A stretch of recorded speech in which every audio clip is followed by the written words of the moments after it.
बिस्मिल्लाहिर्रहमानिर्रहीम। अस्सलाम वालेकुम दोस्तों, आज हम आपको रंग गोरा करने और चेहरे की झुर्रियाँ ख़त्म करने के लिए बल्किस आपा का टोटका बता रहे हैं।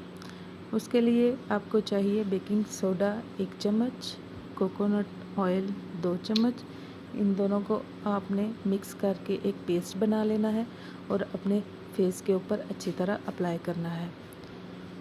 अप्लाई करने के बाद आपने हल्के हाथों के साथ इसका मसाज करना है और 5 मिनट तक आपने इसका मसाज करना है और इसके बाद आपने टैप वाटर के साथ इसको वॉश कर लेना है।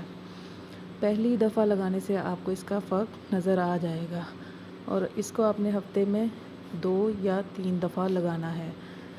इसको आपने हफ्ते में 2 या 3 दफ़ा इस्तेमाल करना है। और अगर आपको हमारी वीडियो जो है पसंद आई हो तो इसको लाइक ज़रूर करना और अपने दोस्तों के साथ शेयर करिएगा और हमारे चैनल को सब्सक्राइब करना ना भूलिएगा। अपना बहुत सारा ख्याल रखिएगा। Thanks for watching.